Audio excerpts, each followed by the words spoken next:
Hello again from Metro Manila, the Philippines, Southeastern Asia.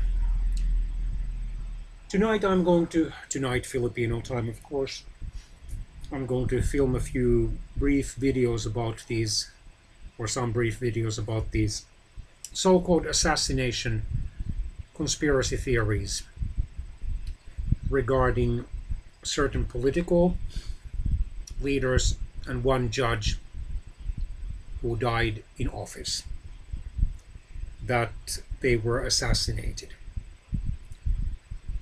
The first one who comes to mind is the late US President Warren Harding. He died suddenly of an apparent stroke or heart failure in San Francisco in his hotel room at the age of 57 in August 1923. While he was one of the youngest US presidents to die in office, and the youngest one among those who probably were not assassinated, or at least there's a much bigger burden of proof than laid on those who claim that they were actually assassinated. Warren Harding, although he was only 57 years old, was and actually had been a severely sick man, at least since the late 1910s, when he apparently, if not already by the mid-1910s, developed heart disease. Indeed, his health had, at least on an emotional level, been fragile ever since 1889, when he turned only 24. That year, he went to a sanatorium in Battle Creek, Michigan, to recover from these symptoms. And then several times between 1889 and 1901, he spent time in that same sanatorium to recover from nervous exhaustion and or other emotional symptoms.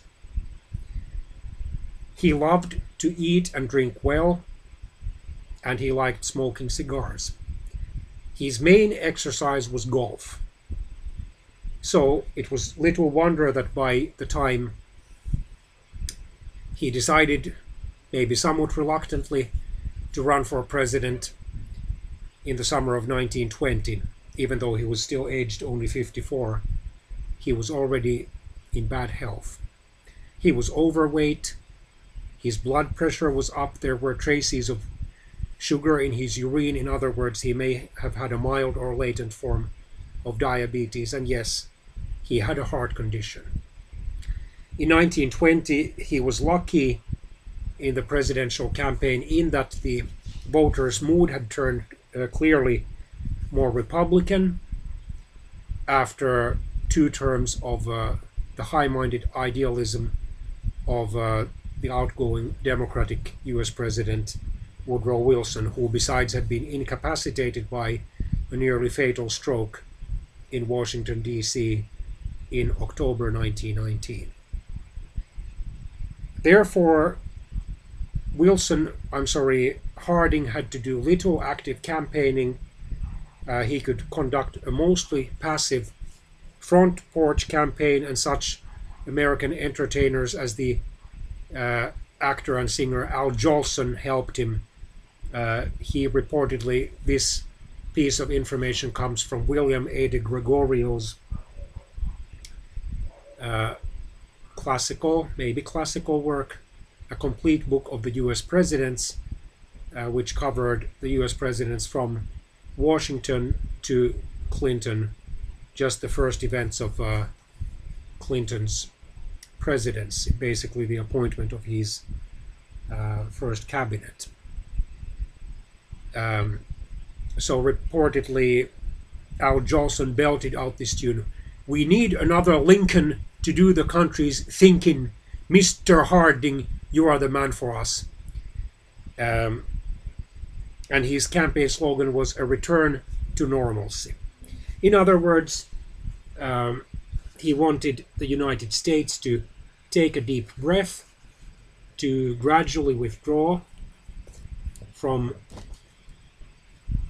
the world affairs and to give itself peace and quiet. This, of course, was contrary to Woodrow Wilson's ideals, but apparently it didn't matter to most Americans who cared about voting, because Harding, despite his rather passive campaign and despite his health problems, was able to garner 60% of the popular vote. His Democratic challenger, James Cox, was far behind, together with his presidential candidate, former Navy Secretary Franklin Roosevelt. So, as president, Harding, during his 2.5 years of rule, from March 1921, when he formally took office, until his sudden death in August 1923, was able to accomplish something. He was able to call that naval conference of major world powers in Washington, D.C. in 1921. He approved the establishment of more accurate figures for the unemployment insurance claimants. He definitely approved of clearly lower taxes and decreases to the rate of spending increases. But once he admitted that he wasn't sure what to do concerning a legislation involving taxation. Self-deprecatingly, he even said, and this quote is a paraphrase of what I found in William A. de Gregorio's book, that if he was smart, that he said that he was unsure if he could find a book about taxation, and then even if he found the book, he was unsure that he would be smart enough to interpret it correctly, or something like that. Already the congressional midterm elections of November 1922 showed that if Mr. Harding was going to have realistic re-election chances in 1924, he would have to work hard, because the Republicans ended up losing over 70 seats to the Democrats, most of them, of course, in the more numerous House of Representatives. While the Republicans still had numerical majorities in both houses of Congress, the lopsided majorities, whereby they probably had been able to pass bills in 1921 and 1922, were definitely gone.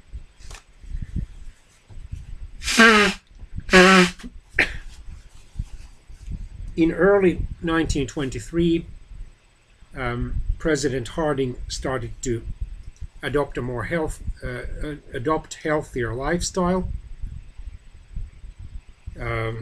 He at least reduced his alcohol intake and probably reduced his smoking as well. But whether this had any significant positive effect on his overall health, we may never know during this life.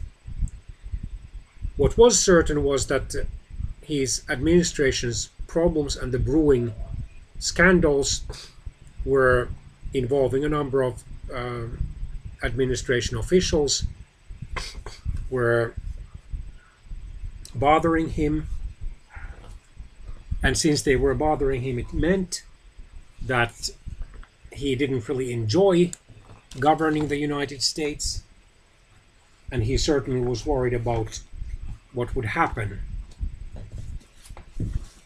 to him in 1924.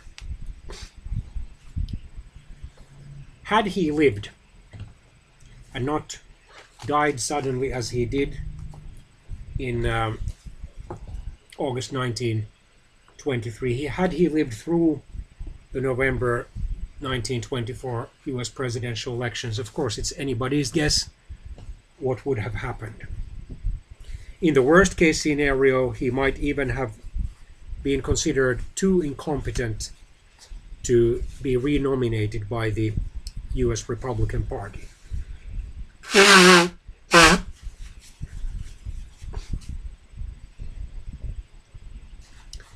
In a slightly less favorable scenario, he would have won the Republican Party's candidacy or nomination after a heavy struggle, mostly in the caucuses or indirect elections, whereby the various US states still elected most of their convention delegates until the 1960s or early 1970s. And he would then, in that case scenario, have clearly lost the general election, presidential election in November.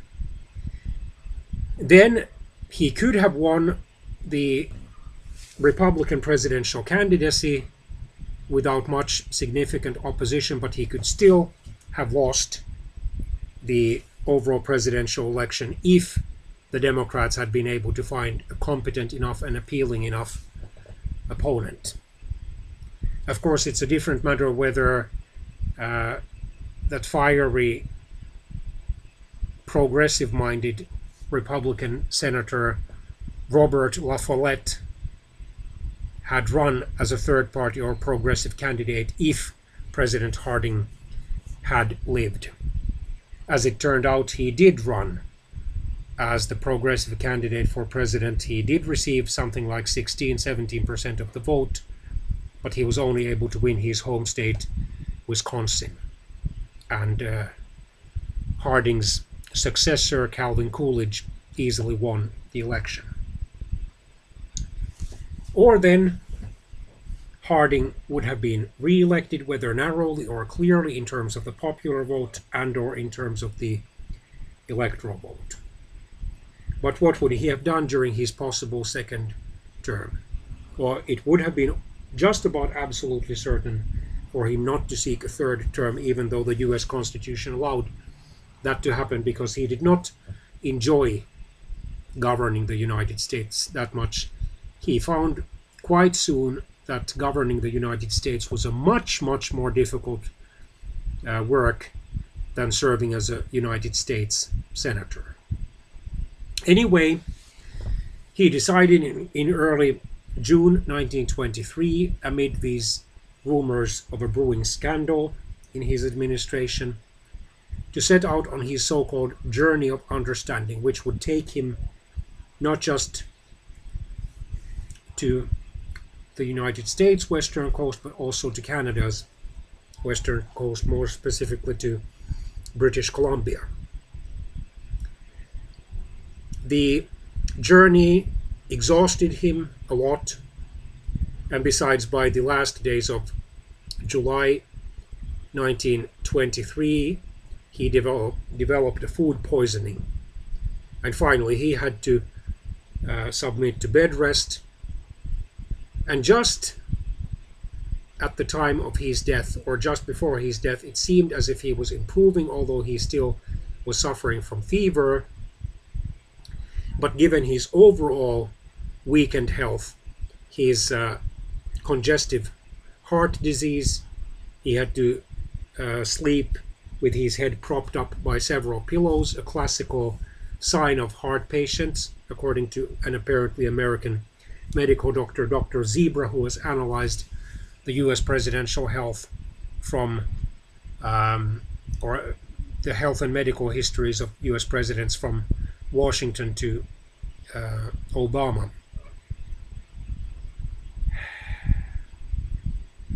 Anyway, it seemed as if Harding was improving, but then he suddenly died.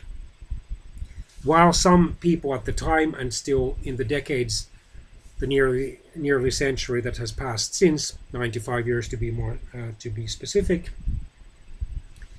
there have been some who claim that the late President Harding was assassinated, probably by poisoning administered by his wife, Florence or Flossie Harding, because their marriage had been unhappy. He had neglected her and instead preferred to spend free time with his poker friends, and then he had had some extramarital affairs.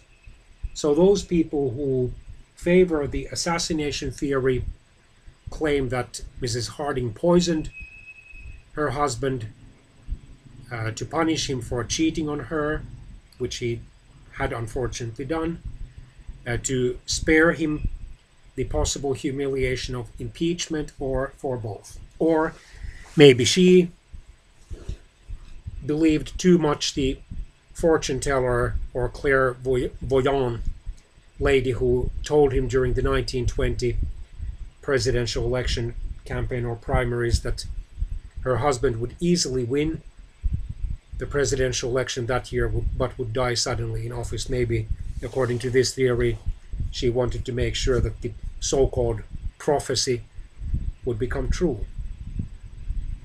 Nevertheless, given his overall weak state of health, his obesity, his heart disease, his possible diabetes, his high blood pressure, and the fact that he had just suffered from food poisoning and was still recovering from fever and still had fever, given all those facts, it is highly likely and most likely that President Harding died a natural death like people in a similar condition, whether younger than him or older than him. As Dr. Zebra put it, he thought that he was already out of the woods, so past the worst was just what many stroke or heart attack victims say shortly before their death, or think shortly before their death, or something like that. Obviously, if he had taken better care of himself, if he had not smoked, if he had not drunk, if he had had a clearly more modest diet, and if he had exercised a lot more vigorously, President Harding could easily have lived until his 70s, or even until his 80s. We don't know.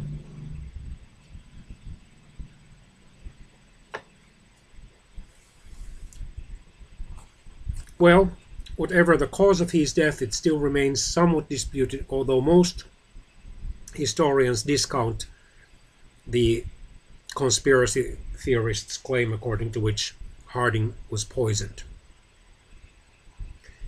There seemed to be some circumstantial evidence for it, aside from the fact that Harding had frequently been unfaithful to his wife, and that Mrs. Harding refused to have an autopsy performed on her husband's corpse to determine his precise cause of death. That given his overall bad state of health and the fact that he had probably knowingly taken a risk by that exhausting 2-month travel to the Pacific coast, which still would have continued had he not died. It is most likely that Warren Harding died either of heart failure, or of a sudden heart attack, or of a sudden stroke.